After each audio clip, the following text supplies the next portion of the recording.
Monday, which we're going to pretend like it's a Wednesday. Then we're going to pretend like it's a Friday. Yay! We do a lot of pretending. We do. We're like the pretenders. So we're going to answer your list of questions. If you have any questions that you're dying to know the answer to, we'll try to answer those here shortly, and put those in the comments and let us know that you're tuned in. So let us know where you're tuned in from and what you're up to.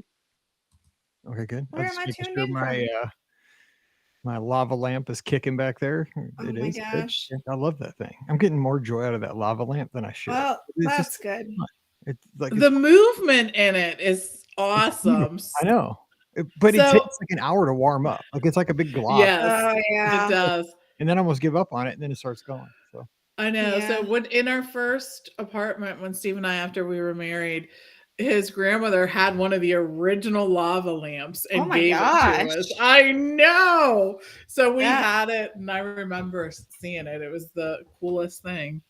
Yeah, it's not even called a lava lamp on Amazon. It's called like a motion lamp or something. Like I guess the lava lamp's trademarked or something. So weird. Oh no, it's a thing. But yeah, it's kicking down. Okay, cool. It's better than fish. I mean, it shouldn't die or anything. Well, yeah, I mean that's definitely better than fish. I love it. Okay, here we go.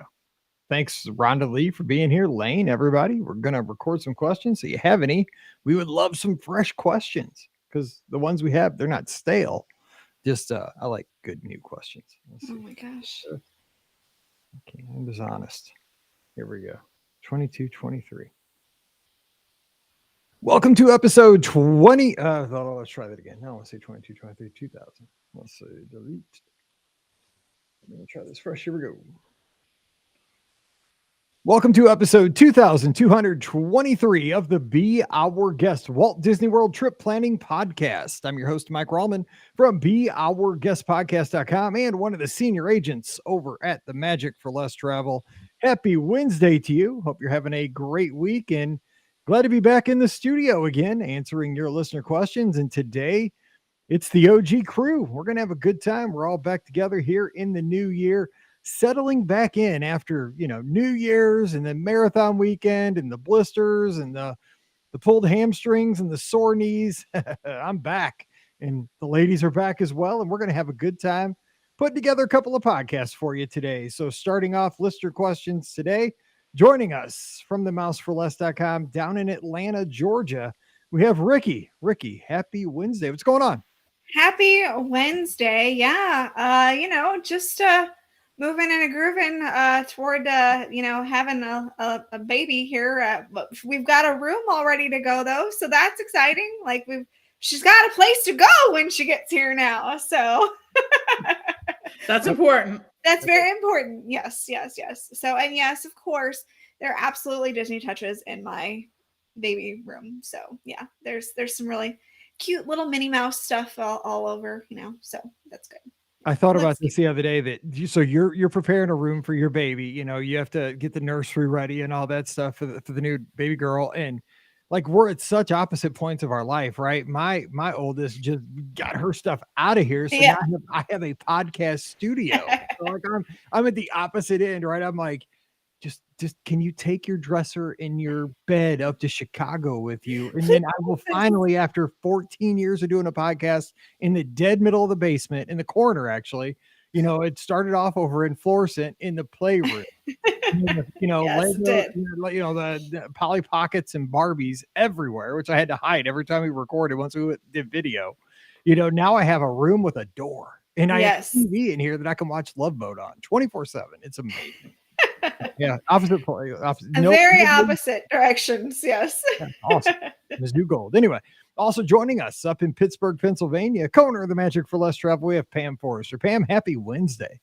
Happy Wednesday. Yeah.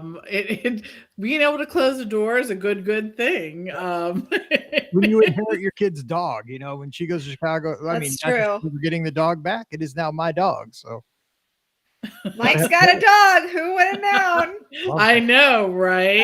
It's funny. That part's funny. I know. It is because you were not a dog person. No, he was not. No, this dog kind of, swept me off my feet. I love Riley. She's an awesome dog. She's awesome. Yeah. So she's, when you work from home, Pam, you know this, right? I mean, I'm here by myself, Pam and Mallory are off at school, during the week. And, it's just Riley and I, some days if it gets super busy, a little behind the scenes, sometimes Riley does my quotes for me. If I get really Hey, there busy, you go. I give her the laptop. I work on the desktop. We're side by side. She doesn't type quite as fast as I do, but I tell Riley, okay, you're doing Disneyland today. I'm doing World and Cruise, and let's knock this out and we'll have lunch at noon. That's how we good. work. Yes, I love that. And so you may get your question answered by Riley. Right, exactly. If there's typos, I apologize. It was Riley. She's only got pause. Yes, exactly.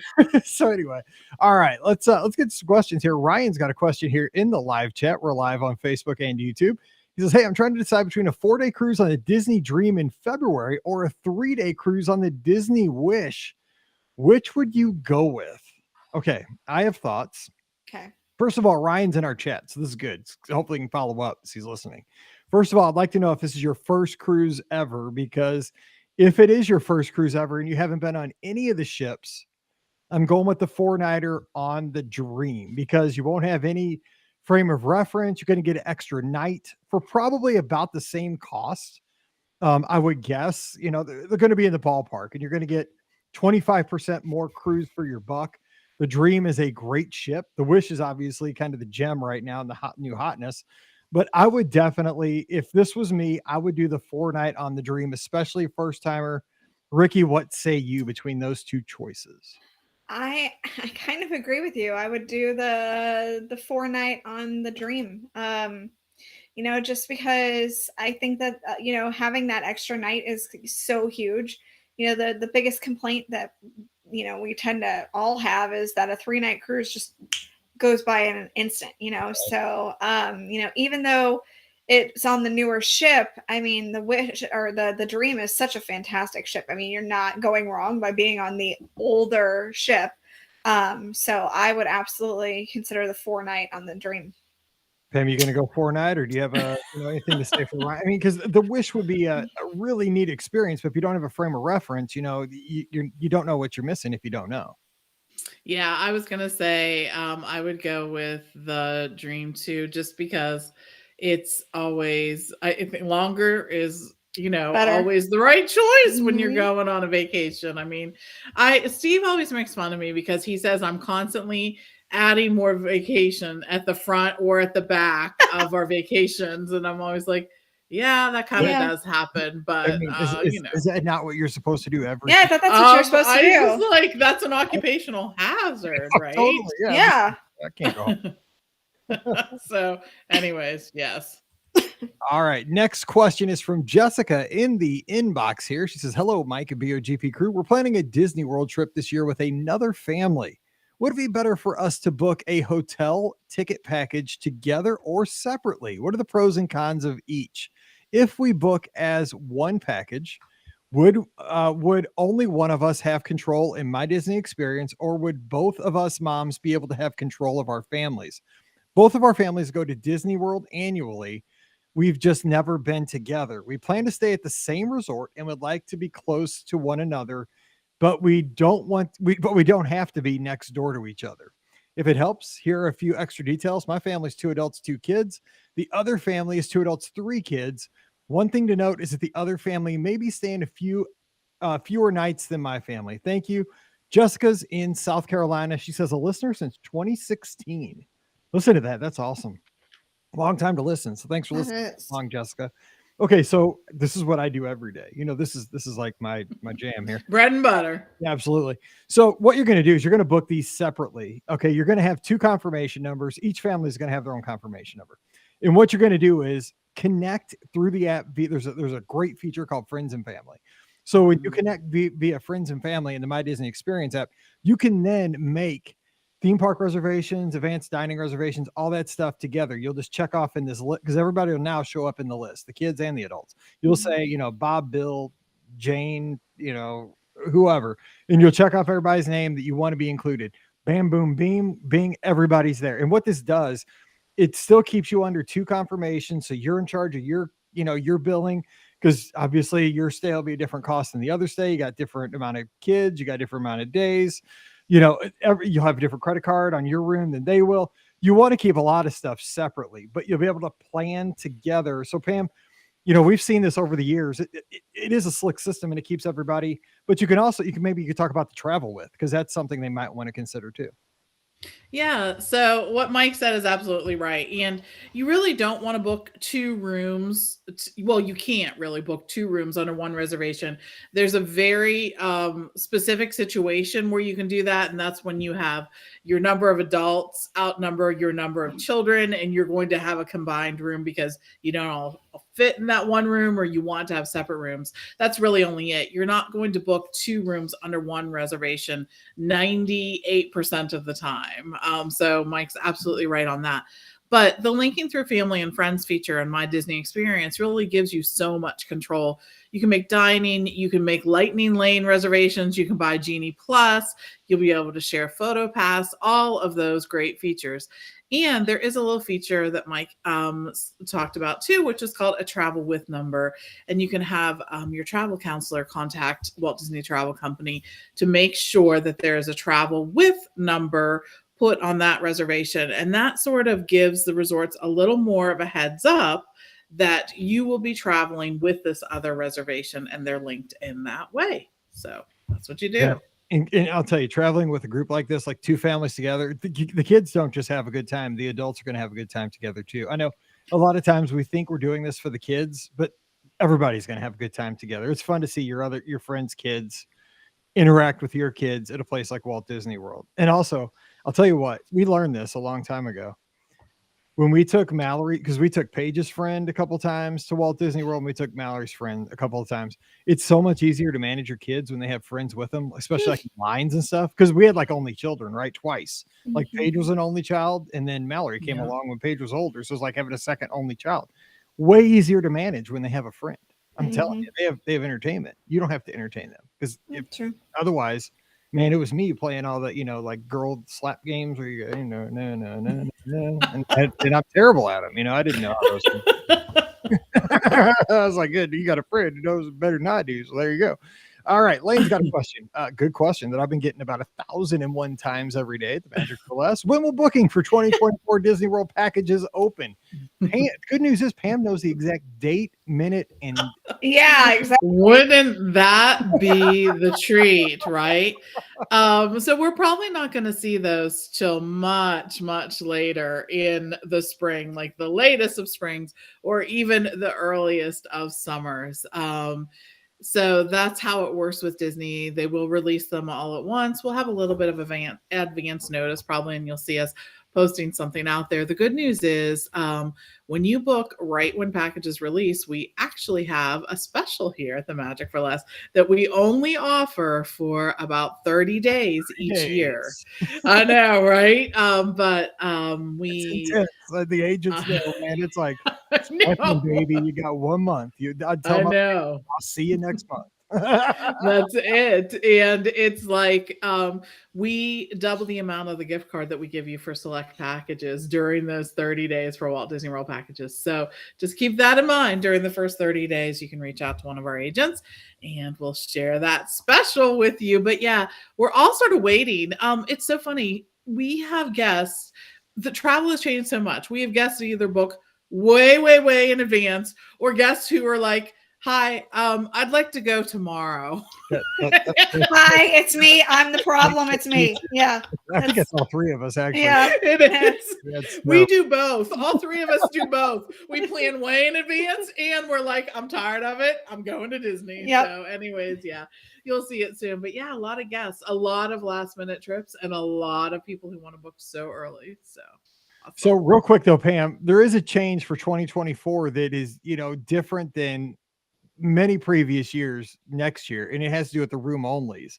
This question, because a lot of folks right about now will be reaching out to book their marathon weekend 24 rooms, even princess, right, because that $4.99 rule, which is now obsolete. Disney has gotten rid of that. So it's gone. You explain that just so people know, because that's a change that I think a lot of folks, it kind of slid under the radar. It is. So it used to be that while you couldn't book packages, even if packages weren't released, Disney had a rule that was 499 days in advance, you could book a room only reservation. Now that was kind of good news, bad news, because it sort of let you lock in the room that you wanted to get. You didn't know what the price was going to be. You had sort of a ballpark price, and that price was probably going to increase when Disney released their official rates, but at least you knew that you had the room.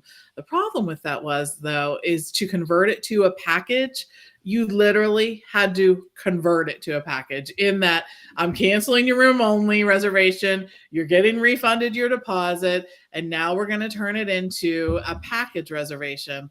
And that really didn't work that well, especially now because most people are booking packages. There just is such a definitive advantage to that. It gives you so much more flexibility to be able to book the package. So Disney eliminated that 499-day rule. So you can only book packages and room only reservations when Disney officially releases them both together. So it's going to be a tsunami come June, it will. Late May, June, sometime. Yes. Yes. Okay. Next question. Let's go with Paul's, because his is kind of a speculation question. He says, so do you think they intentionally pushed, he says Trina, but I think it's Tron, opening back to fight the hype of Epic Universe or Super Mario? I think Mario? it might have been Tiana. Oh, actually, he says Tron down below. Oh, Tron. Okay, Tron. Okay. It could have gone either way. So right. Could have gone either way, but it is Tron. So do you think they intentionally pushed Tron's opening back to fight the hype of Epic Universe Super Mario Land over at Universal? Because Ricky, this is kind of up your. Yeah, this is totally up my alley. So easy answer, no. They did not. First of all, Super Mario Land is not opening. Well, Epic Universe is not opening until at least 2024, maybe 2025. I think they're like, that's what I heard. Yeah, I think they're shooting for like the 2025 ballpark now at this point. So I mean, no, Tron definitely was not pushed back to meet anything there, because it'll still be at least 2 years before anything with Epic Universe opens. So there's no competition in that. That's why I thought they meant Tiana, because Tiana is gonna open up in 2024, so that would be a closer analogy there. But no, also for that one, that answer would be no. So they just Tron got pushed back because of COVID and budgetary issues and things that like that. I mean, it wasn't anything, it wasn't any like planned thing like that. It was all because of COVID and budgetary issues, and that's pretty much what happened there. So and that's why we didn't see Tron open with the 50th anniversary like it was supposed to, and why it now will open immediately after the 50th anniversary is over. I think too, here's the thing though too. I mean, we've seen that Super Mario Land is opened at Universal Studios Hollywood, right? It's in like technical rehearsals right now. It's going to open, soft open probably late February. I would guess that like public opening would be like around March 10th. That's Mario Day. March 10th. Hey, look at you! I like that.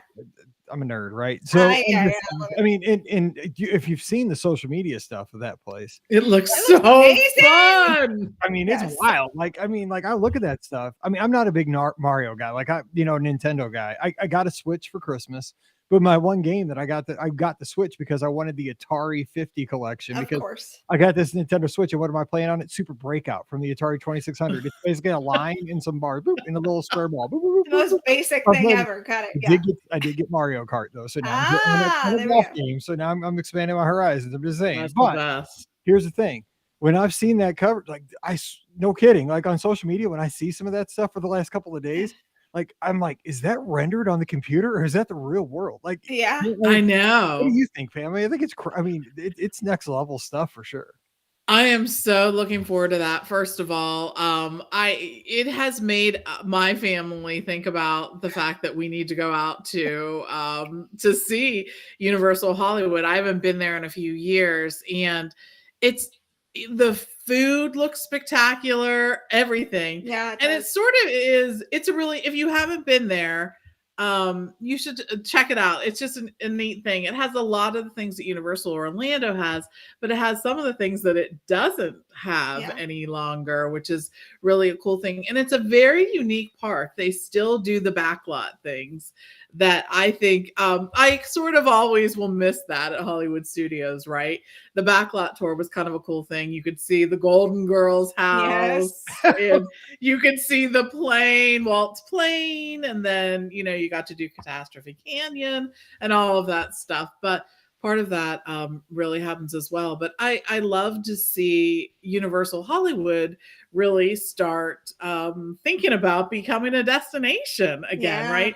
Because Universal Orlando is really a multi-day vacation destination. Hollywood, you could knock out in like a day and a half, maybe, if you wanted to. It just doesn't have all that stuff. But now we're thinking about things. This looks pretty awesome. And all those kids who grew up on Mario Brothers are going to want to be there. Who doesn't want to go and eat like the mushroom? You know what I mean? Like mushrooms. I don't want mushrooms on any of my food. These are the mushrooms that you won't like. So yes. You'll be good. I was thinking about that. I like mushrooms. I'm in bad shape. That's my power up, you know, so I know. or whatever it is. Yeah, it is. It's so weird because, you know, if you think about it, I mean, if you think about this almost philosophically, like Mario for like the generation below me is almost like the Mickey Mouse, right? I mean, because that's what was in front of these kids, you know, that were like one generation below me. They said my generation. I grew up playing, you know, Mario. Like I had an original. I still have my original Nintendo. It still works as far as I know. So like, you know, I can still play Super Mario Bros. Like I could play Mario on it if I wanted to right now. So I mean, yeah, the land looks amazing what they've done out in California. It's crazy. And they are going to be building a you know, Nintendo World in Epic Universe. I assume that a lot of it will be heavily influenced on Super Mario, you know, as well there. But you know, it's going to be amazing when it does open. And I saw what they did there with that, just walking through the tunnel, and I was like, oh my gosh, that looks so cool. Like they've got me with a tunnel. Even Mario and Luigi walking around, like they're yes, they walk around Mario and Luigi. Yes, they do. Yeah, that part is very cool. Oh man, yeah, totally. I'm just waiting for Atari Land. You know, like I don't think you're gonna get that. I need some pitfall hair. I think we might get a Pokemon Land, but I don't think you're going to get Atari Land. My Pokemon. Give me an Atari Land. You know, everybody gets a senior discount because everybody's going to be. There you go. I love it. Anyway, Tanya's got a question here. She is one of my great guests over at the Magic for Less. She says, first cruise approaching, and it's out at New Orleans, so no Castaway Key. Do you recommend doing port excursions on all port days or having lunch in port and enjoying the ship? Ooh, philosophical question. I would guess, okay, it's out in New Orleans, so it's probably Western Caribbean. I don't have this in front of me, but I think it is. Pam, what do you do? I mean, I do like Cozumel. If you're going to Cozumel, there's so much to do there. Paradise Beach is a good beach day. I like going there, but there's a lot of active stuff to do in Cozumel. There are. I don't know. Do you want to? It's her first cruise. But I know. So that's rough. And it would depend on your sea days too. Yeah, true. Yeah. What do you do? I would probably pick. Yeah, it looks like it's the number of sea days. I would probably pick one of the ports that you weren't as interested in to just sort of go in to whatever town you're at and maybe have lunch there as something that's highly recommended, and then get back on the ship sort of early that day. But yeah, look at the shore excursions and see. There's definitely going to be some that are going to really entice you so much more than other ones. And the great thing is that you can pick some that really are half day. So some of those folks will be gone the whole day and you don't have to. So that's a good thing. It looks like it is Cozumel and Grand Cayman are like the majority of the ports that they're going to. So, and I know we've gotten off at both of those. So we had a good day at a bar with a bunch of roosters in Grand Cayman. That's all I remember about that day. Remember, our taxi driver was very protective. Yes, it was a bus. It was like a Volkswagen minibus. Yes, he was like, "This side, do not cross this side. Only stay here." It was so funny. So yeah, were there not lizards and roosters everywhere at that place? I'm pretty sure there were. There were. Yeah, I'm not talking BOGP lizards. I'm talking actual lizards. Yeah. And sat at, there was a little local restaurant. We sat there literally in picnic tables where the waves were coming in on our feet. Remember? Yes. I mean, we had, it was awesome. It was nice. It was a good day. It's one of those days where you're like, what did we even do? And I'm like, nothing. I don't think we did anything. I don't think we did anything. No. What did we do in Jamaica? Nothing. No, there we literally sat in a pool all day, and you guys had drinks with 5 o'clock somewhere all around your and with the bass player from Mario Speedwagon. Yeah, yes, that's true. We were the bass player from Mario Speedwagon. Yeah. Yeah. That's I'm telling you, man, those are the best days of your life. Podcast cruises, man, they're no joke. Yes, right. They're unbelievable. All right, let's get to the next question. Christopher's got a question. Says, hello, welcome home. Enjoyed following along on social media this past weekend and can't wait to get back to the parks in just 9 short days. Reminder, this is a solo trip with just 2 park days. Hashtag the last splash. Day 1, Magic Kingdom and Epcot. Day 2, Hollywood Studios /Epcot /Magic Kingdom. Maybe all 4 parks. Anyway, as the trip approaches, I know, too much for me. I'm curious. I did 4 parks in one day. Yes. Marathon. I did it again. You know, it almost killed me. Let's see. I'm curious. What are your best sit-down restaurants for solo travelers? I don't normally have anything booked as breakfast, lunch. Will be a combo of quick service or snacks, but I'm thinking after running from park to park both days, a sit-down might be nice. There's still some decent reservations available, but most likely will utilize the walk-up wait list. Thanks for everything you do. Chris is out in New Jersey. I got 2 suggestions. Okay. One is for Magic Kingdom. I like the Plaza for a it's a good one because you can look out the castle and they got small seats. Also, Sci-Fi Dine-In at the studios. If you can get a walk up and go in, they have picnic tables in the back. You wouldn't get a car, which I mean, everyone would sit in the car. I mean, I'm like a 6-year-old, right? I want to sit in a car even if I'm solo, but you know, you can sit in a picnic table at the back and take it all in, and you know, nobody knows you. And who cares if you're by yourself? I've learned I don't care. Like I go down by myself all the time for these races, even though I'm just adopted by Scott's family. So by myself, but those are 2 I would throw out. So Ricky, give a couple more suggestions. So I actually am gonna say, because I do the solo trips a lot, and I'm by myself a lot, and I have no problem going to any restaurant at all and sitting and eating by myself. I'm really cool with doing it no matter what, you know, what type of restaurant it is. If you want to look at the wait list and see, you know, what's available at the time, you can do it that way. I've done it that way, you know, or you can make a reservation like that morning, you know, based off of kind of how you're feeling. But don't ever be afraid to just sit by yourself at any kind of restaurant, whether it's a buffet or, you know, a family style meal or, you know, what, or, you know, actual, they give you your plate, you know, don't ever be afraid to do that because nobody's judging you for being by yourself, you know? So I say choose whatever you're in the mood for, you're hungry for. And that's where I'm going to suggest to go because there's literally nothing wrong with eating by yourself at any of the restaurants at Walt Disney World. It happens all the time. I got a confession to our listeners today. So everybody lean in. We're a podcast family and see if you've been in this situation. Cause I've been in this situation the last 3 times. I've been solo to ABC Commissary because the last 3 times I've gone there by myself, I've had this issue come up and I'm always like, oh man, I wonder if other people have this problem. Cause okay, if you don't know at the ABC Commissary, this is counter service, right? Yes. But they have people going around bussing the tables. That's true. And they're like hawks, dude. They're fast. So, but they have refill machines for the Coke. So, and I drink a lot of Coke Zero. So I'm usually chilling out. So the last time I was down there for Marathon, Scott was eating it at Hollywood and Vine.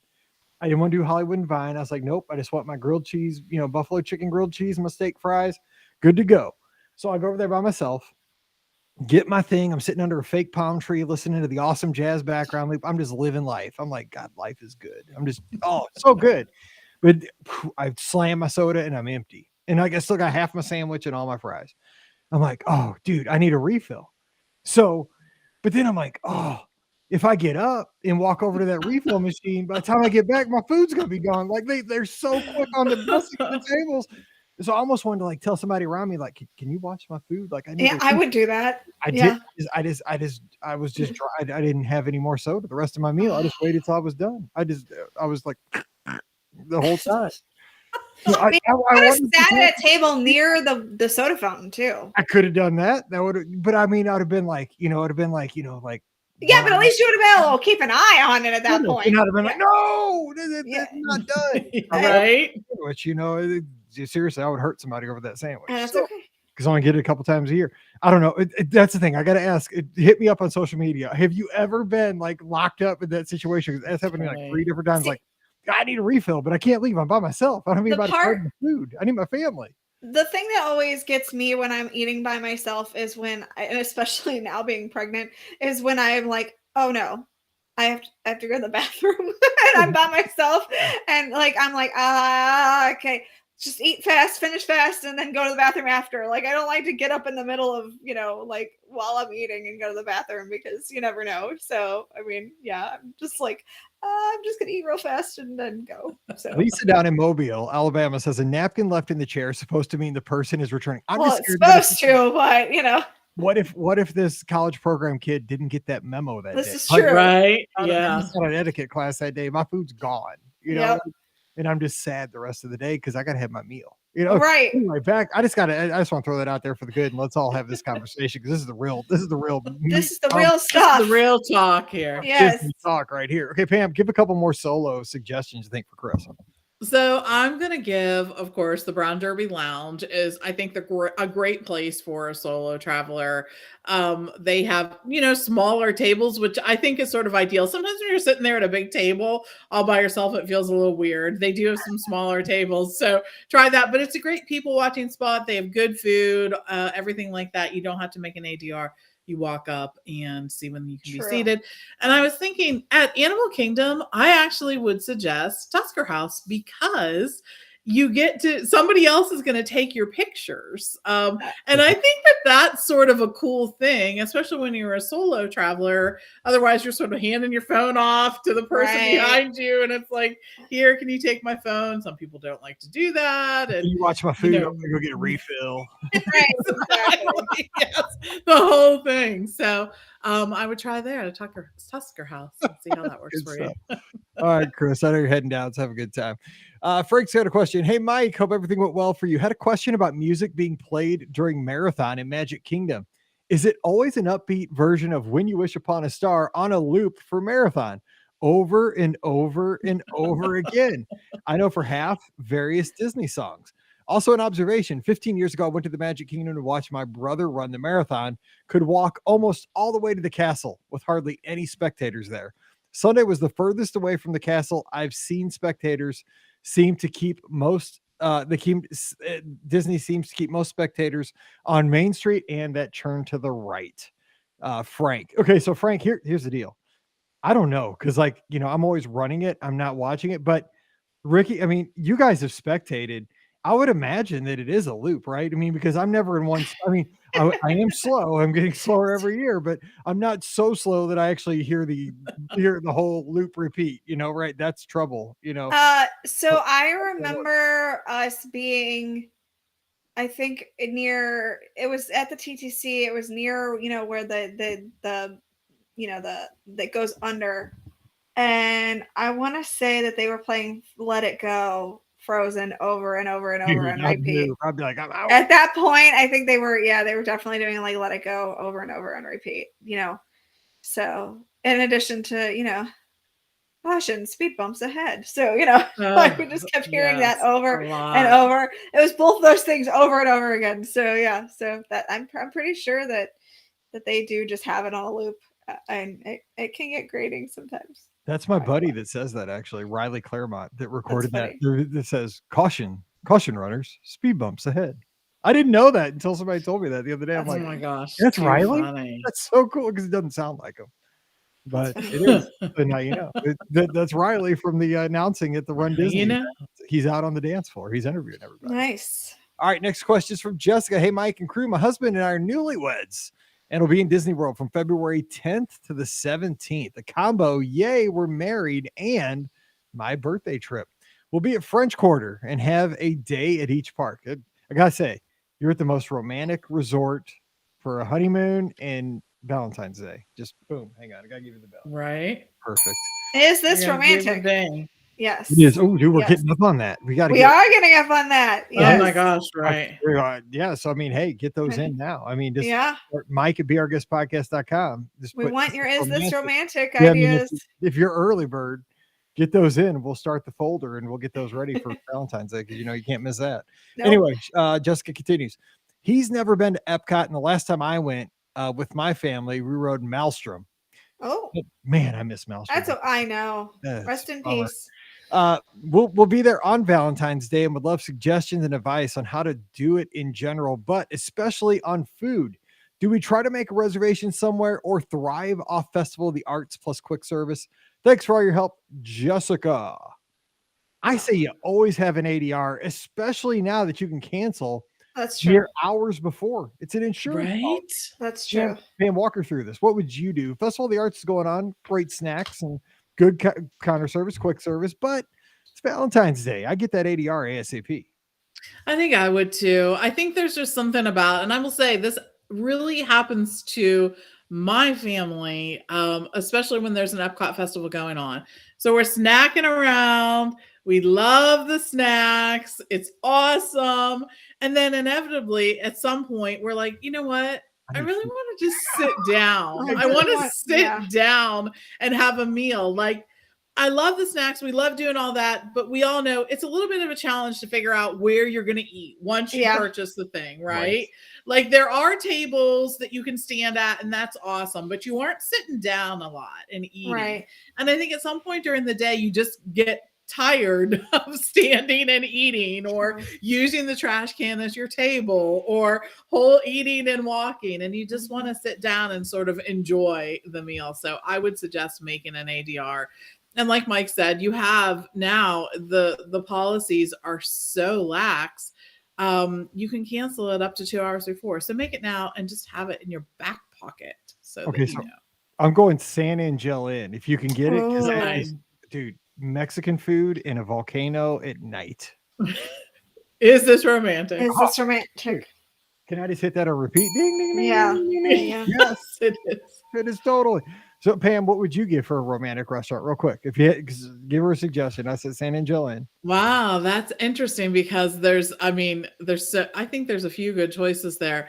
But you know what? I think I would say, how about Le Cellier? You're down there. It's kind of, I don't want to say dungeony, but kind of dungeony. I mean, it's like you're in a wine cellar. Yes. We'll say that. I'll try to remove the dungeon from my vocabulary when describing a restaurant. That doesn't make it sound that appealing. So we'll say you're in a dark, dimly lit wine cellar. Yes. And you're going to be able to order a good steak or something else. So enjoy. Disney will send you a thesaurus for Valentine's Day. I know. I'll probably the next time I'm in a meeting, they'll like, we were listening to your podcast and we heard you describe Le Cellier as a dungeon. Yes. We don't need you to change that. Yeah, don't do that. Could you not do that? Exactly. Your status at the agency is big review. Okay, so Ricky, give us one more romantic spot in Epcot for Valentine's. Yeah, I'm gonna go with Chefs de France. Or if you want to go a little fancier, you can go Monsieur Paul. But you know, that's real fancy. But you know, I mean, it is Valentine's Day, so you know, might as well go for it. But I think both of those choices are going to be really good options for a Valentine's Day meal. But you know, we play the game, is this romantic? And it's true. But there is something kind of romantic about walking around Epcot's Festival of the Arts and, you know, splitting, you know, entree or little, you know, entrees or desserts or whatever that they have. And, you know, Brian and I do this all the time, actually. You know, we'll do that for the afternoon or whatever. So do that in the afternoon and then go have the nice romantic dinner. You know, don't overstuff yourself, but just, you know, eat a little bit for lunch and at each booth and then go get a good dinner. Yeah, I think that's do a photo shoot with your Figment popcorn bucket. Correct, exactly. Yes. But you can now mobile order, which is much better. Oh my gosh, bravo! By the way, Disney, thank you. That should have been done last year, and I don't know why they didn't think of that until, you know, that whole hubbub came out. But like, you had the ability to do mobile order last year for that, and you should have done it. But you want a Disney confession? Hot take? Yeah. I'm kind of Figmented out. Like, they're kind of burning me on Figment. Like, there's too much Figment. Like, seriously, I know the Figment imagination and it's Festival of the Arts. I get the connection. But I mean, good Lord. Like, have you seen the entire pavilion I know, like it's what I'm the saying. pit tables. The pit tables are back. No, but I'm scared. Like if I go to the bathroom at Epcot, like the toilet paper is going to have figment on it. Like it's crazy. It'll be purple. It'll It be will purple be. I mean, yeah, toilet paper. it is. I mean, I don't mind figment, but I mean, dude, they went all in on an attraction that is really, that attraction, that version that everybody loves, hadn't been around in 2 decades. It's ironic. Your It's point. like that little Alanis Morissette on you there. Yeah. Okay. All right. Okay, last question of the day before I get anybody else mad at me. Yeah, Mike just ticked off half our audience. It's fine. Sorry. I mean, I have nothing against the guy. Figment's cool. Yeah. I mean, and I'll probably get a bucket if I can. He's a cool little scary looking little bucket. It is cute. It's cute. Yes. It would look good on your shelf. Yeah. Yeah. I mean, I got Sam Eagle right there. Yeah. Exactly. He needs a buddy. Okay, last question. Megan says, hey, all. Each podcast episode is getting me more and more excited for our trip to the world in March. We're staying at Saratoga Springs. It'll be my birthday while we're there. The big 3-0. I remember the big 3-0. That's awesome. Happy birthday. Anyway, this trip will be very different for us as we'll have our 8-month-old son. We are first-time parents, so any tips on traveling? We're driving from Chicago with the little one would be great. Drive through the night. It stinks for the parents, but the kid will sleep. I'm telling you, I've done it from St. Louis. It's brutal, but the kid sleeps most of the trip. Trust me on that. Okay, next. Also, my mom will be tagging along with us and offered to babysit one night while my husband and I have a birthday dinner. As of right now, I'm thinking about California Grill or Steakhouse 71. I like the menu better at Steakhouse 71, but I really want to do something unique since it's just the two of us. Stop it. I know you guys stop that. I know. A little Grover Washington. Pluses and minuses of each. I'm also open to other suggestions. We'll have a car so we can drive anywhere on property. Thanks for all you do, Megan. Okay, so let's talk about this. I was just at Steakhouse 71 for breakfast. They had the big old bounty platter, whatever it's called, the Steakhouse 71. Yeah. God, it was awesome. It was so good. Yeah. And one of our listeners, Sarah, had a breakfast. She got to hang out with Tim. Nice. So Tim is awesome. He still loves the podcast, still listening. She got a picture with him. So shout out to Tim. We still love you. We missed you on Marathon. You weren't working that day, but thanks for listening. Sarah, thanks for the picture. Pam, give pluses and minuses. Steakhouse 71 versus California Grill. What would you say? So I will say for us, the California Grill was one of my favorite places to go. The issue for us right now, or the challenge for us right now, is it is a prefix menu, which comprises of an appetizer, entree, and dessert. Wow. Now, when we went there, we did not each get an appetizer, entree, and dessert. We may have split an appetizer and maybe split an entree, or maybe we each got our own. And sometimes we would do dessert and sometimes we wouldn't. So that is the challenge for me. And if you are looking at the menu and you're not sure about that, then I would maybe consider the Steakhouse 71 for that reason. The only other big plus, though, for the California Grill you want to consider is the view. Right. You're going to have a view of the fireworks. It's going to be spectacular. Now, I will say the prefix menu choices, it is not like some of these other prefix menus where it's sort of mass produced. California Grill is still, cooking that right in front of you in the on-stage kitchen. Everything we've had there is fantastic. It's just more than we would typically get. But the view is still spectacular, and being able to go outside and watch the fireworks is really a very cool thing. Steakhouse 71 has solid food. It's also located in the Contemporary, so even if you weren't going to have access to the catwalk up at the California Grill, you could go out on the 4th floor and watch the fireworks from that patio as well. So consider both of those, but you're going to have a good meal either time. The California Grill is going to be obviously a little bit more pricey than Steakhouse 71. So that, but I mean, you're looking for that unique birthday celebration. So maybe this is the big splurge. Ricky, what would you, if you were in Megan's shoes, what would you do? I would probably, that is a tough question. I mean, I would look at the menus and see what appeals to you more, to be honest. I, of course, am leaning towards more California Grill just for the experience. But like Pam said, if it's prefixed right now, I mean, then it depends on how hungry you are and stuff like that, and how much you and your significant other want all that food. So I might I might go to Steakhouse 71 just for that reason. And Steakhouse 71 is lovely. You know, I think it's a fantastic restaurant. So I don't think you're going wrong. But if you wanted to really make it super special, I would consider California Grill. That's kind of where I was just leaning towards. Okay, this is going to be a 1-minute question because we're running long, but Andrew just threw this question in. He says, what is a non-negotiable must-do for my daughter's first trip to Walt Disney World? They will be 6 and 5, and their favorite princesses are Belle and Cinderella, respectively. Now, this won't cover Cinderella, but it will get the princess thing, and the kids, both girls, will probably love it. Schedule an ADR at Akershue's. Yeah.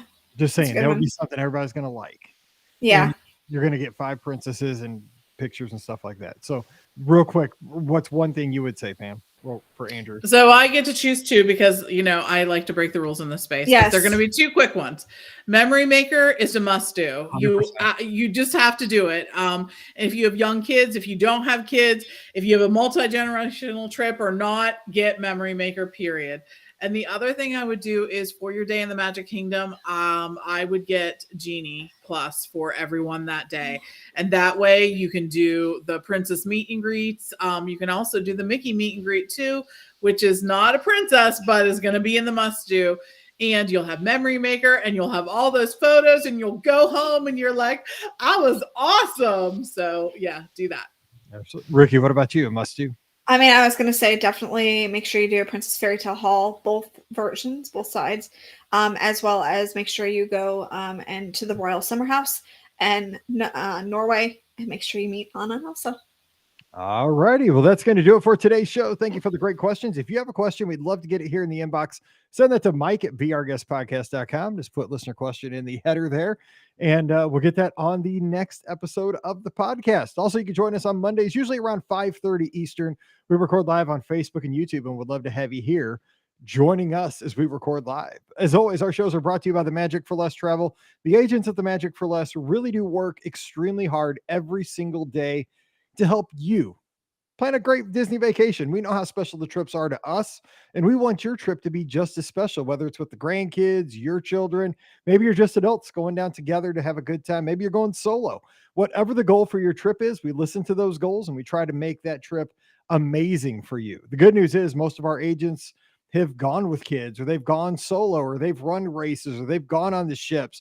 We have the experience, and we're going to help use that experience to your benefit to help you have an amazing time. And of course, we're going to get you the best deal out there, get you some little booking incentives as well to make the trip a little bit more fun. Just swing by the website. That's how it all gets started, themagicforless.com. Fill out the quote form while you're there. Mention the Be Our Guest podcast, and we'll be planning that trip together right away. So check them out today over at themagicforless.com. Please also use our Amazon affiliate link when you do that shopping online. I just bought a cool, handy little adapter for the plug, the outlet here in my office. It has like 17 USB adapters and USB-C, USB-A, like 7 the things you can. When you buy junk like that, support the podcast at the same time. Just click through beourguestpodcast.com/Amazon. And thank you to our patrons who support us each and every month. You allow us to keep this show going. We appreciate that so very much. And our patrons get Mike in the Midwest, a bonus show every Tuesday. If you'd like to join us, please come on over, patreon.com/beourguestpodcast. Give Pam a follow on the social media. She's at TMFLT Pam. Instagram and Twitter. Ricky's at Ricky Nibs, RIKKINIBS on Instagram and Twitter. I'm at Be Our Guest Mike, same places. Would love to talk to you this week. And of course, this Sunday night, Scott and I will be taking your calls. We turn the show over to you. It's the BOGP open line. So join us Sunday night, 7 o'clock Eastern, 6 o'clock Central on YouTube and Facebook, and we'll be taking your calls. So join us there. All right, we'll be back again on Friday, and we're going to talk about those recent changes to Walt Disney World. Happily Ever After coming back. Harmonious going away. Free parking, and we're not talking about Monopoly. Changes to theme park reservations and annual pass holders and all the other changes. We're going to talk about, will those changes affect our next trip to Walt Disney World? Some will, some won't. We'll have that discussion on Friday's trip, and we'd love to hear your thoughts on that as well. So until we get back together again, you guys have an awesome Wednesday. Stay safe, stay healthy, and we'll see you real soon. Let me save that one real quick. Okay. Save us. Your Guest Podcast. Sorry, I had a baby who was, using my bladder as a squeeze toy. 2, 2, 2, 3, edited. Dun, dun, dun, dun. Andrew, sorry about that, man. It came in at the last second. So I'm like, we're getting this question, but we got to go quick because we were long already. I was like, but you're here and we're doing it. So yeah, but Akershus, I'm telling you, it's a fun. It's Cinderella's not there, but Belle is, I think. And Belle used to be the one like you meet it like before you even went in. But I mean, God, that was a long time ago. So who knows? Right. That's true. Da, da, da, da, da. Okay, let's so much good stuff. So much. Okay, here. So much good news. Yay! All right, here we go. 2225. Welcome to episode 2225 of the Be Our Guest Walt Disney World Trip Planning Podcast. I'm your host, Mike Rallman from BeOurGuestPodcast.com. And of course, one of the senior agents over at the Magic for Less Travel. Happy Friday to you. Hope you're ready for a great weekend, some football, some family and friends, and just a little Disney talk to kick things off here. We're going to talk about the recent announcements over the past couple of weeks, which I've been talking with a lot of Disney fans online, and I just love that it seems like things are moving in the right direction. And that just makes me happy as a Disney fan. In our podcast, we always tend to be kind of positive around here. This is the fun stuff, nothing very serious. Going to Walt Disney World are some of the best times in our lives, cruises, Disneyland, what have you. And so we're going to talk about how these changes may or may not affect our next Walt Disney World trips. We're going to have a great conversation today. So to have this conversation, it's the crew from back in 2008. We've been rocking this show since then. Joining me, we have Ricky from the mouseforless.com. Ricky, happy Friday. Hope you're ready for a great weekend. Happy Friday. And yes, I am definitely ready for a fantastic weekend. So just getting to it and having a good time and enjoying, what may come, because honestly, I don't have any plans for this weekend yet. So we're good. It's gonna be a surprise. I like those weekends. So this weekend, now Mallory's not doing competitive cheer this season, which is saving us a lot of money. Yeah, I'm sure. She's just doing high school cheers. It's saving us a lot of time and a lot of money. I would normally be in Indianapolis this weekend because it's what's called Jam Fest. It's a huge competition, gotcha. Indianapolis Convention Center. And part of me kind of misses a little bit of it because it's like a cool environment. See, now I like watching her. Don't get me wrong. I like watching my kid. But I like watching the level 6 worlds teams. They're like the ones who do the crazy stunts. They're amazing. And I also miss all the good food that we ate. We really went to like Portillo's out there. We went there was a Primanti's out there. Now it went out of business, but it was there. That's one thing I miss about competitive cheer was all the good places we ate on the road. Don't have that this weekend. I'll just be here. St. Louis. So what can you do? Taco Bell, I guess. Anyway, also joining us, we have the co-owner of the Magic for Less Travel, Pam Forrester, who I'll be seeing in a couple of weeks down at Walt Disney World and can't wait. It's been too long. What's up, Pam? I know. I'm getting excited too. It's like I have a countdown on and it's been a minute. Well, not a long minute, but a minute. I will say, since I've been there. So my last trip was to Disneyland instead of Disney World. I know, right? So looking forward to it. We're doing a little cruise and we're doing a little Walt Disney World, and then it'll be a good time. So can't wait. Can't wait. What are you looking forward to the most about being on the Wish here in about 10 days? Again, I was thinking about this. So one of the complaints I've heard about the Wish is the adult space isn't big enough. I literally want to take my phone and run down that side of the ship that is all adult space. I think that people forget about that because it's not overlooking a pool. It is overlooking the ocean. And I love that space. I think there are really comfortable chairs. They're more comfortable than the ones that are available on the rest of the ship, right? That are available to families and kids and everything. The chairs in the adult area are much more plush and comfy. And I just wanted to remind people of that great feature of the adult area. But no, besides that, I'm really looking forward to, I think that the Wish has the best sort of adult areas and multi-use areas. That area that is Tiana's place that looks sort of like New Orleans there. That's so great. Of course, I can't wait to go back to the bar that is Star Wars themed. That's fantastic. I also like the dining, just the main dining rooms themselves on this ship, I think are so cool. So I think there's so much to look forward to with this ship. I just keep hearing so much about 1923, and I'm super excited 1923. for that. Yeah, it's getting rave reviews. I know. So it's a great spot. And I'll actually be staying on this ship at Concierge because Dude, that you're air in the tower suite? Yes. no, not the main suite. No, I am not. But that area I toured before the inaugural sailings, and I really want to see how that space functions now that they've had a little bit of time to work all that out. This is the ship that if you're going to upgrade or consider upgrading to Concierge, this is the ship to do it on. So I can't wait to see that too. Because this ship was really built with Concierge in mind. I mean, it did. It was. Yeah. Like there was an actual location. They thought it out. They thought about what that's going to look like. It wasn't put in later. So yeah, really looking forward to that. Good call there. Okay. So today, what we're going to talk about, obviously, I was down at Marathon Weekend, and so we had to record some stuff ahead of time.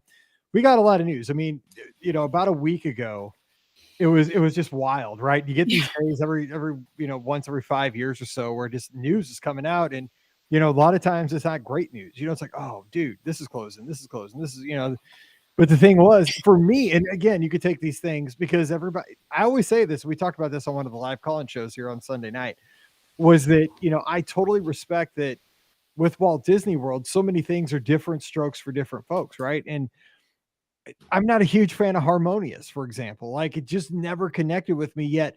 Scott's a big fan of Harmonious, but I think it's because Harmonious is very much based on the movies. And I don't think I've seen a Disney movie since The Last Jedi, the last, whatever episode 9 was, Wow. The last, that's the last Disney movie I think I've seen, because sports, right? I mean, sports are the greatest entertainment ever. And so, when I'm seeing music or hearing music from Encanto, and it, not that it's not good music. Well, it would be Coco. Yeah. I mean, like I even downloaded the Coco song from Harmonious onto my phone because I was like, that's a good song. I asked Scott about it. I'm like, what's that from? He's like, Coco. So I downloaded it while we were walking out of the park one night. Good music, but I just don't have the connection. But the thing is, we got this news. And so for some people, it may be sad news, while for other people, it might be good news. So I thought we would go about, some of these news stories and talk about, will this impact our next trip to Walt Disney World? Mine will be, here soon. Some of these things will be taking place in April. It's kind of the big date, early April. I'm going down for Spring Surprise, which will be a couple weeks after a lot of this stuff starts to fall in place. So for me, will these changes affect my Spring Surprise trip? Basically is kind of where we're going. So trips post like the first weekend of April. Mm-hmm. So let's talk about, look, I just mentioned Harmonious. Harmonious is going away. Epcot Forever is coming back until they come up with the new show for Epcot, the new Nighttime Spectacular. So Ricky, will that affect how you stay in Epcot? Will you, is this something, did you hang around for Harmonious? Did you leave early? Will you stay now for Epcot Forever? Will this change affect your next trip to Walt Disney World?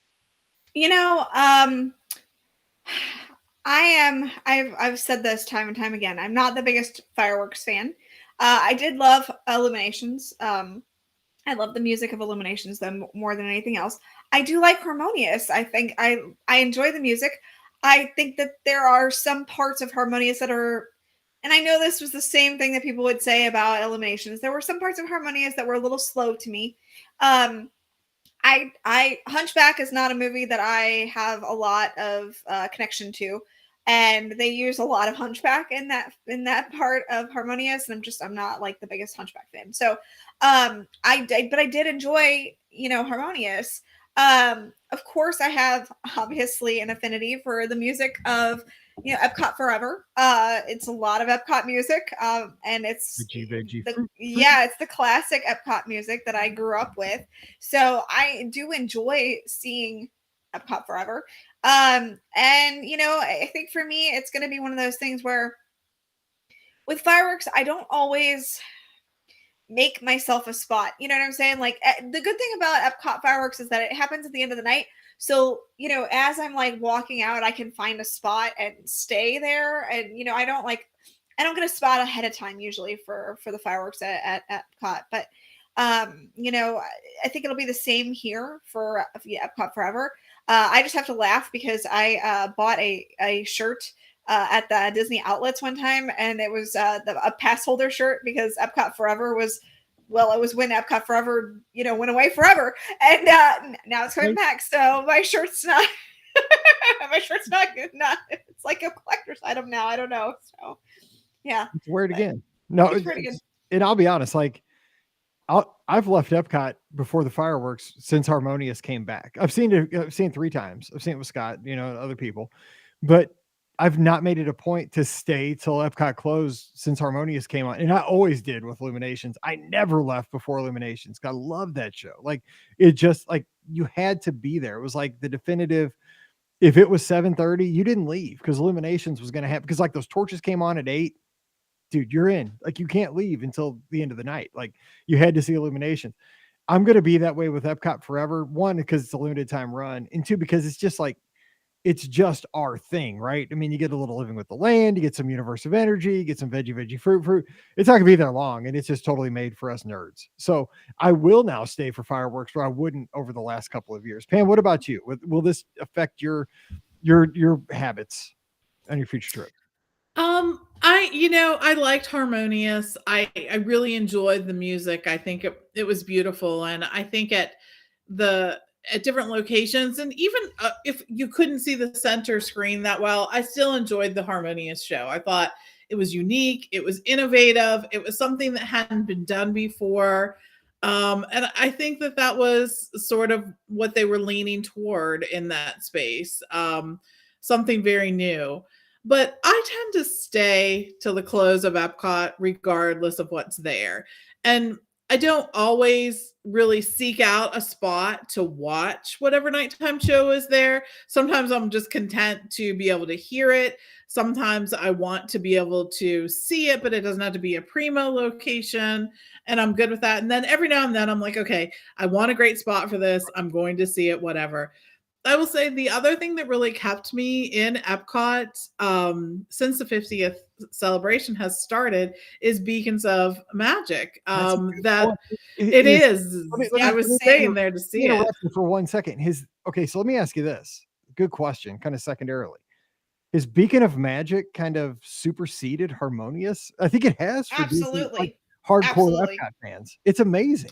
Like I think so you will not get the crowds at Beacons of Magic that you do get for Harmonious. So I don't think as many people go and seek that out. But I think for many of us, it was really a surprise as to how much we enjoyed it, how much we appreciated it. It's funny, the music that they tend to use for those is always so good, and really just sort of sets up that whole thing. I love seeing how Spaceship Earth can look with this. It's just fantastic. So what usually happens is I end up going up to see that, and I really do make a point to go see Beacons of Magic there, or Beacons of Light, or whatever it is. I call it, those words are interchangeable to me. Whatever the official term is, I'm not, whatever. But I love that. And then I will go see whatever the nighttime show is at Epcot. So it probably won't change a lot, but I'm glad that there's still going to be something there, because I think that that's the way to sort of end the night there at Epcot.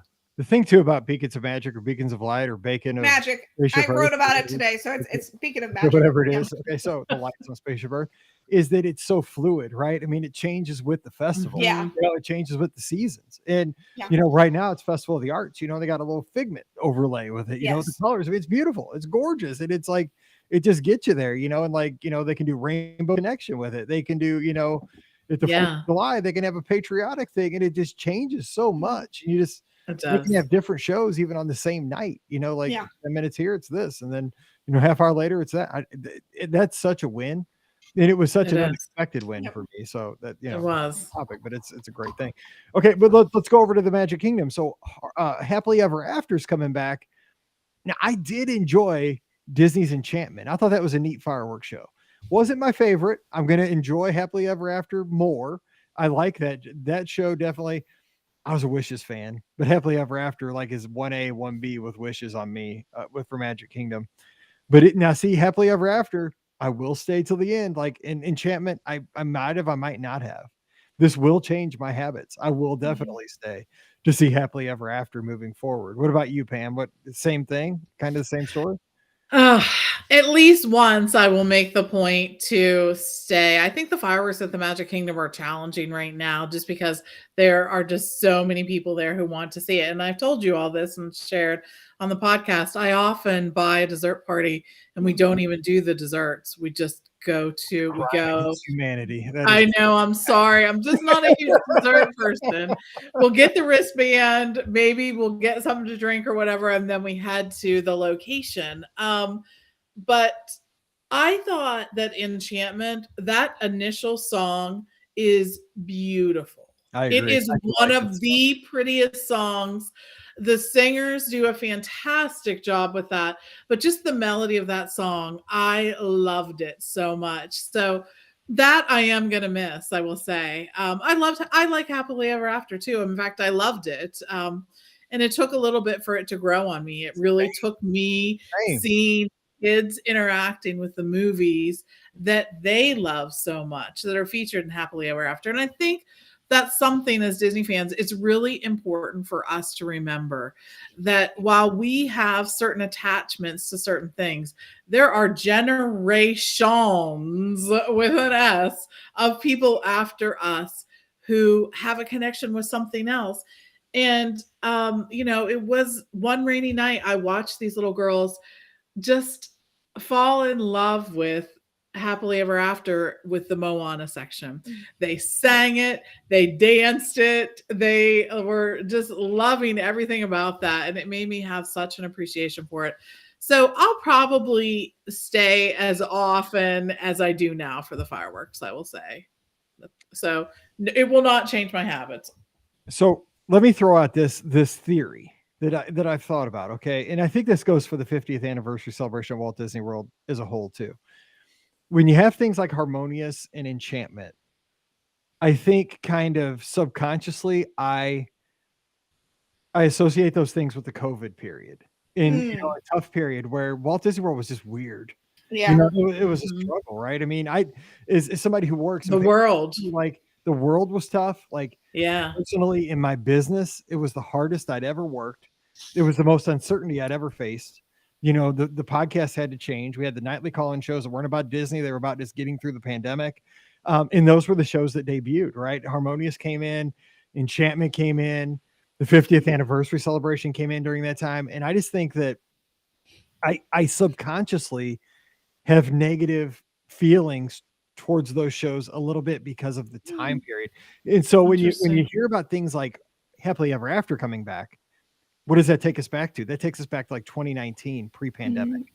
That takes us back to when the world was before times. And so I don't know if people think about that subconsciously, but I thought about that the other day. I wonder if it's like I'm so jazzed for that because there was like a different time in the world, pre-pandemic. And I mean, it's really deep, and I like the show because Mallory really liked it. But yeah, it's a good point for sure. Yeah.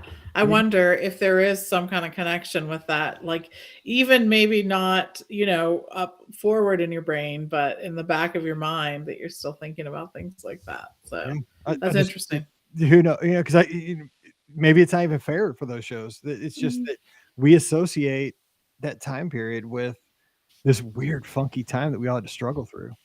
Plus Disney had to make some changes in the development of both of those shows based on that as well. They weren't able to spend the time, the energy, the resources, not just in terms of money, but more so than people. People were not coming into the office during that time. And Disney was one of those companies where no one was coming into the office. So while it was more challenging for Imagineers to work from home with that too. So that's definitely something that, could be considered.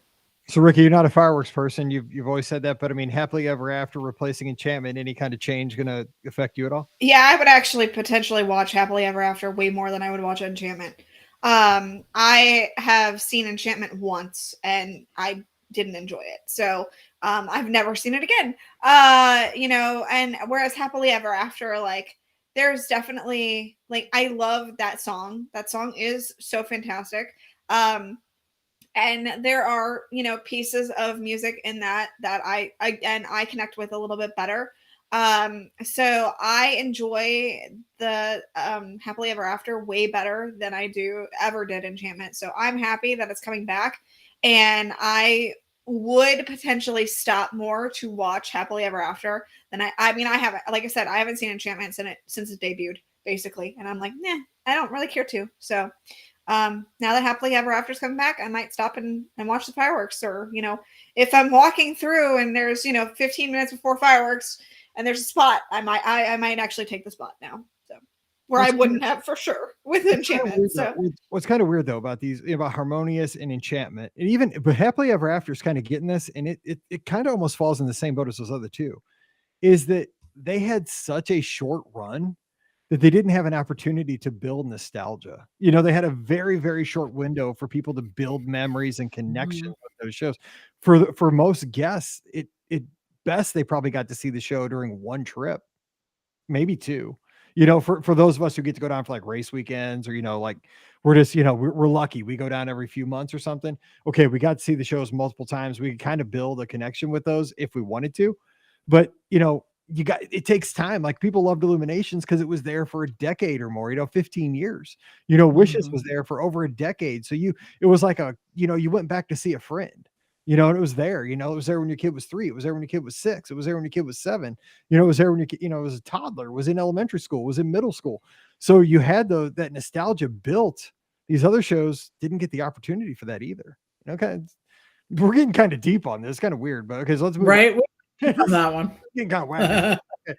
So let's talk Tron. I mean, this is the obvious one. Opening on April 4th, 4/4. I loved how Disney put out that promotion of the motorbikes, like looking like the old video game. And yeah, 4/4. I was like, oh my God, they just hit me, and all like that was made for Mike Rallman. I mean, that was like retro looking. It's something from the 80s. I mean, this is Mike Rallman's life. This is an 80s movie about an 80s video game. I mean, I listen to retro podcasts every single morning about this kind of nerdy stuff, and it's going to finally open. I can't wait. So obviously, I think a lot of us, we're all going to take this on when we get the opportunity. Ricky, when you get the chance, you'll ride it. I'll ride it. Pam, you'll give it a shot. I mean, but is this something you think is going to move the needle enough that people book trips to go down just to see Tron? Pam, what are your thoughts on that? Will it affect it that much, to that level? I think that there's a lot of things happening this spring that make a trip during that time very enticing. It's not just Tron. It is, it's a collective of things. And plus, I think too, we've seen, people wanting to travel more than ever, like realizing that, like, I think, we've talked about this, but the pandemic made us all sort of examine our lives and what's really important and how we want to spend our time. And I know for so many people, they were thinking, you know what, the places that I love, the travel that I do is more important than ever for me. And I think spring break is a great time. That's a great time of year to be in the world. The weather could not be better. It's fantastic. And I think it's just going to be all together that would be a great time to come. So I think all those things together will move the needle a little bit. I think we'll see. And I think we have started to see guests start to book already. So let me ask you this in a little bit different way, Ricky. So because I mean, Tron's obviously e-ticket. It's going to be the hottest. Oh yeah. It's going to be awesome. But yes. Will it change in this aspect? Like when you're there for a weekend, will it affect you going to the Magic Kingdom more than you would have? And will it have you buying Genie Plus? Or, if this ends up being an individual lightning lane, is this something where you would drop $20-$25 to get you fast right through there? I mean, what level is this Tron affecting your next trip? Well, given the fact that I will not be able to ride it probably during annual pass holder previews, which is how I've done everything else, up to this point that's new. It's really how I've experienced everything that's new, because I knew that at that point, like, I wasn't going to be getting on the attraction for a while. So I took advantage of the annual pass holder previews, but obviously I will not be taking advantage of the annual pass holder previews for this. So I think that probably, and I know they're going to do virtual queue. I mean, let's just be perfectly honest. This is going to have a virtual queue to it. So just keep that in mind. They will probably start with that and only do virtual queue and individual lightning lane. So if you want a chance to ride on it, you're going to have to be on it at 7 o'clock in the morning, probably, for those two options. And we all know I don't do the 7 o'clock in the morning thing very well, so that'll be fun. You will. I mean, I will when yeah, this is true. So 3 o'clock in the morning. Soon. Yeah, exactly. But they're not going to put the individual lightning lane up at 3 o'clock in the morning. Nope. So anyway, so I think that for the first time that I ride the attraction, yes, I probably would consider buying the individual lightning lane for that attraction, just because I want to actually get to experience it. And that's the only way I will probably get to experience it at that point. After that, I don't know. It'll depend on how things shake out with Genie Plus, how hard it is to, or I guess, individual lightning lane, I guess I should say, how hard it is to get the virtual queue. Because we know that, Guardians of the Galaxy, it's not easy to get at 7 o'clock in the morning, but it's a little bit more flexible at that 1 o'clock drop. So, there are some times when I know that there's availability later in the day for the 1 o'clock drop. So maybe it'll be that way with Tron. Who knows? So I'm going to have to play it by ear with that. But I think for the first time for me, yeah, I will probably drop the money for the individual lightning lane. I probably will. Yeah. And I've never bought an individual lightning lane. Like I'm very much against kind of paying the extra, because I'm too. Yeah. I like that it's available. I like that option, that everybody has the opportunity to do that. But I'll tell you what, man, take my money. Like, put me on the grid. Like, put me on that light cycle, dude. I'm ready. Like, I'll be living my 80s dream. Whoa, put me in. Like, what's it cost? $35. Boom. Okay, let's go. Put me in. Like, I can't wait. It'll probably bug my eyes out, just like Cosmic Rewind did. I was like, holy cow, what just happened in my body? But I'm going to do it once, and then I'll reevaluate my life after and see. I mean, it's like this coaster was made for me. I mean, it's like, it's my jam. I can't wait. So, yeah, we'll see. Okay, next, this was kind of a stealth announcement. Like, I'll tell you what, I didn't even hear this one come out. I saw Ben Lappin post something. He had a great graphic on Instagram. I'm like, what? Like, thank you, Ben, for letting me know, because he's letting his guests know, and other agents apparently. Free parking, and we're not talking about the corner square at on Monopoly. It's not free. It's complimentary parking with your hotel reservation at Walt Disney World. But hey, I mean, it's free. Let's talk about it. This is how it should be. I mean, this is how it was for decades. And then all of a sudden it costs money, $15, $20, $25 each night to park your car. And now it is free. So let me ask you this. Will this affect your next trip? Will this, cause you maybe to rent a car where you didn't rent a car? Or will it, and how will it affect your next vacation, Pam? What do you say? Yeah, it will. It will affect our vacation. So I will say, during the past, since this parking fee was instituted, there have been a couple times where we have rented a car to get to the resort or taken different transportation. And then Steve has taken, if we had the car, Steve has taken the car back to the car care center and then picked it up when we left. And then we chose to like Uber or just use Disney transportation at different times. It's not every time, but it is sometimes. And I think we thought about it. You know what I mean? Not like, oh, this is outrageous, I'm not going to pay it, blah, blah, blah. But more just sort of, it was like a quiet, like, I don't want to pay that price I don't want to pay for that. I know, right? Hard, yeah. I know. I totally understand why they did it. And I don't really think it was outside of the norm of hotels in the area. I mean, I can tell you it's not. Almost every other hotel in the area, Universal hotels, every offsite hotel, except for a few locations, do charge for it. Even like that Marriott Orlando World Center, which has acres and acres of lands, you bet they are charging for parking. Absolutely they are. I mean, it's just a lot, places that charge for it. But I think it did change it a little bit, and I was really glad to see it. And I think it's really a nod to the consumers in that space, that they are thinking about their guests and the feedback that they receive from their guests. And the needle does not move quickly in that space, but it did eventually move. And I think it's a good thing. It's a really good thing for so many people. Yeah, like the parking at Chicago, like for Paige, that Disney parking was nothing compared to that. Like, right? Oh my God, it's crazy. Like, I cannot do big city. Dude, it's big city too expensive for Mike Robin. Just saying, like, okay, Paige, we're going back to St. Charles County.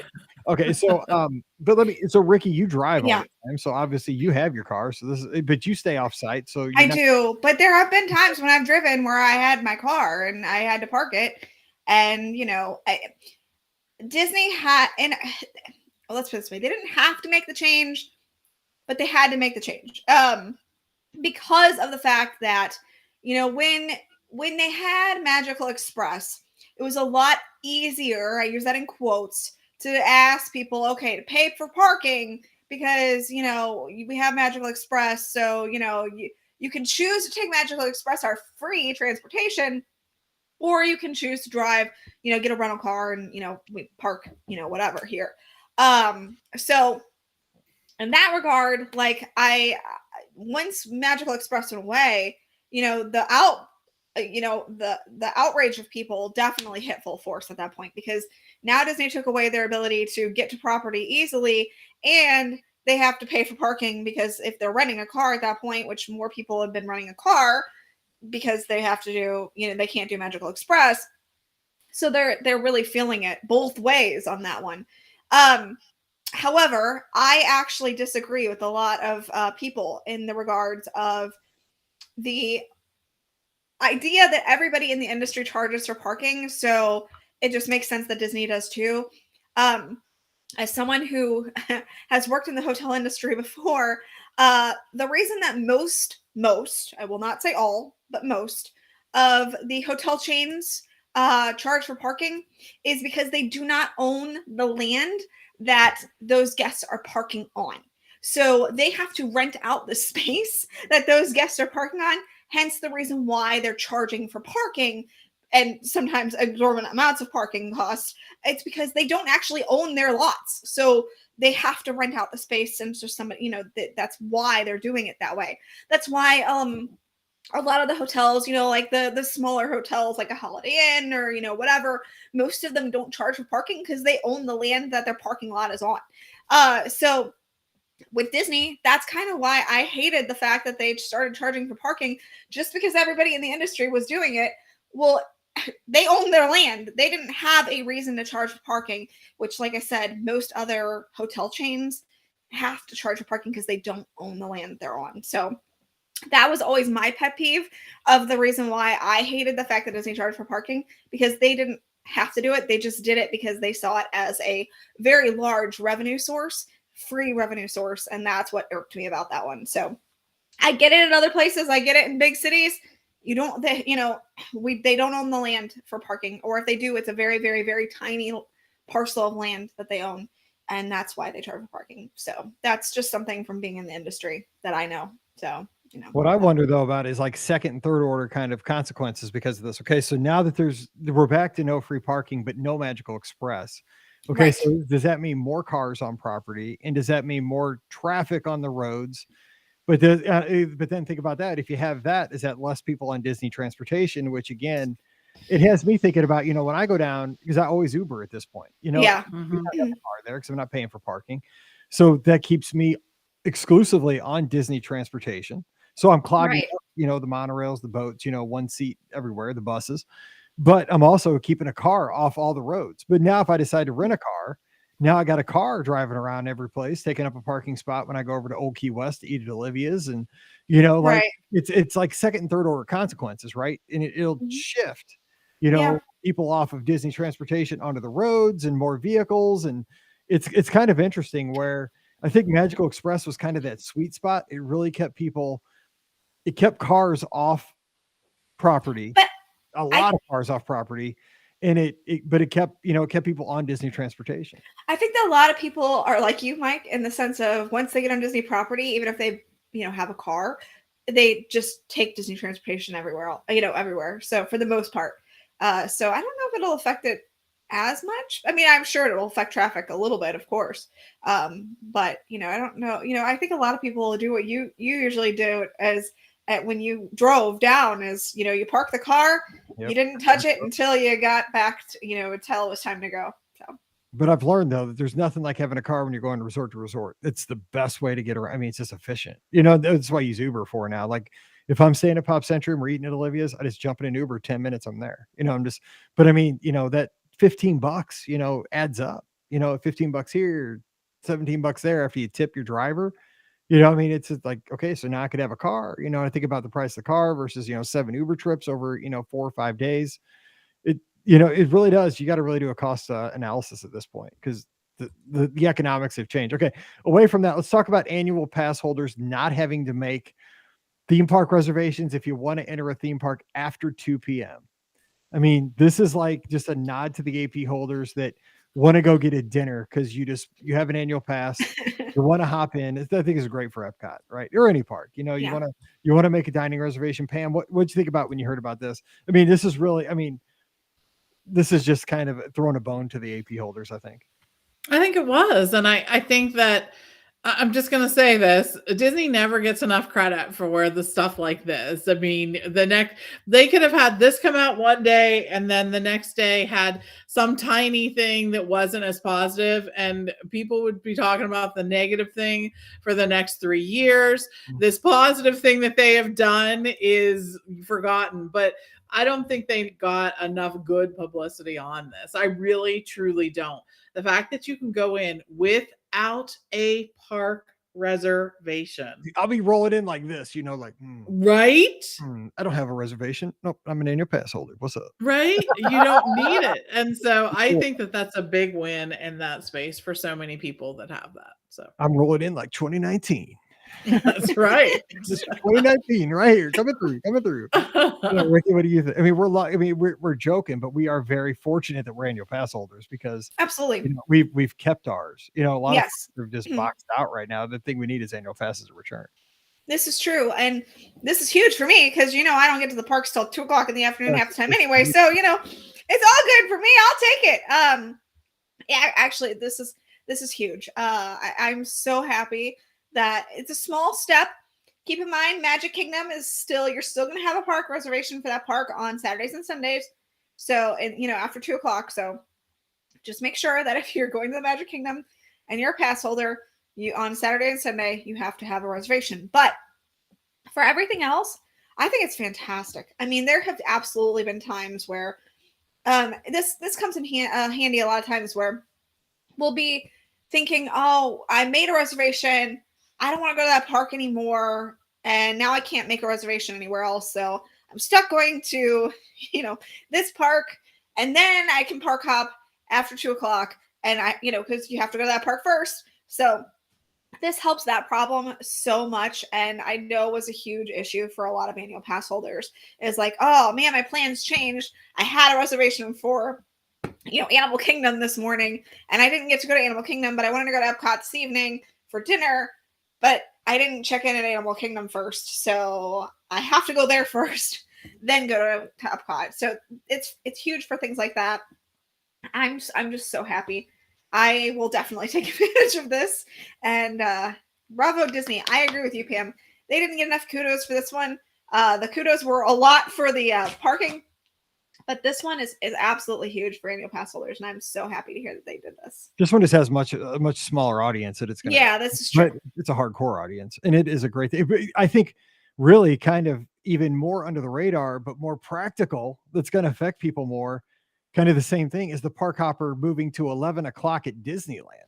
Oh gosh, yes. And having the park hopper with being able to literally walk from Disneyland to California Adventure in 5 minutes. Yes. To not have to wait until 1 o'clock to do that, to be able to do that at 11. What that means is you can go, hit one of the parks early in the morning, rope drop, and you can go have lunch in the other park. You know, practically, that's a very practical thing. And it adds value to the park hopper at Disneyland. I mean, it adds absolutely a lot of value to the park hopper. You can almost immediately just park hop and just go. That's true. That is so huge too, especially as someone who is park hop between both DCA and Disneyland. It's so huge. Yeah. Like, again, it was my first trip out there. I'm like, I can't believe they're this close. Like, this is yeah, we did it. We went back and there were some days we got back and forth like 2 or 3 times. So yep. I mean, it's like going from Frontierland to Liberty Square. It's crazy. Exactly. It's unbelievable. I can't. I just got to get in that race in January. I got to get there. That's my next nightmare coming up in a couple of weeks. Registration. Okay. Any other news that we're missing here, Ricky? Do we hit the big ones? Because we got to wrap. Yeah, we definitely hit the biggies. Let me double check to make sure. Yeah, no, that's pretty much it. So, I mean, it was a lot of news though this week or last week. Good stuff. Yeah, it's good. What I said, I think I said this on Wednesday or maybe the top of the show. It's been so long, I can't remember. But like, it just felt good because it felt like, oh, good news. A good news story. Like, something I'm excited about. Oh, the next story. Oh, more good news. And then the next story came out. Wow, it continued good news. Like, it was like the graph was just climbing and climbing. It was like the old cliffhanger game on Price is Right. Like I was hearing Yep. Here's the thing. I don't want my cliffhanger guide going over the cliff, dude. Nope. Stop. Let's win. Let's just let's stop right there at the top. Let's don't do the little where it falls off and wah, wah, wah. We don't need all that. So let's call it a day and let's all be happy. But exactly. Like Len says, and my good friend out in Maryland, like, okay, let's do that change at World. I think baby steps, right? We're moving in the right direction. Absolutely. Go and let's be patient. We've waited a long time for these changes. Let's be patient and see what happens moving into the spring, moving into the summer, and just keep our fingers and toes crossed. It seems to be working. and for once, finally, now it seems that they are listening, which I think was so much of the outcry for so long. Disney's not listening. They're tone deaf to everything. And I think that now they're finally like going, okay, let's really reevaluate this and see, do we need to keep doing it this way, or can we change it to a different way that works a little bit better for our guests as well as us? So, yeah. Well, and they have that brand new offer with a dining. That's plan. True. I mean, for all intents and purposes, it's a dining plan offer. It's a free dining offer. So I think that was a big listen too. So. Absolutely. Food and also Genie Plus now including the on-ride photos. On-ride, yes. Yeah. That'll be big too. Right? Big deal, but it's something.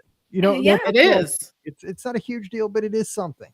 It is. That makes me happy. It's a value add, which yes, because for so many of us for a little while there, it was a value takeaway. And well, so, I mean, it still is for annual pass holders. I mean, I still have to pay for my PhotoPass photos, which used to be free. If they brought that back, that'd be a great thing. Disney, I hope you're listening. Bring back PhotoPass for annual pass holders for everything. We're gonna get. I know. I'm just throwing it out there as a little nudge. Hey, this is something that'd be great if you had brought back. I'm with you for what an AP costs. Yeah, let's do that. Okay, yeah, exactly.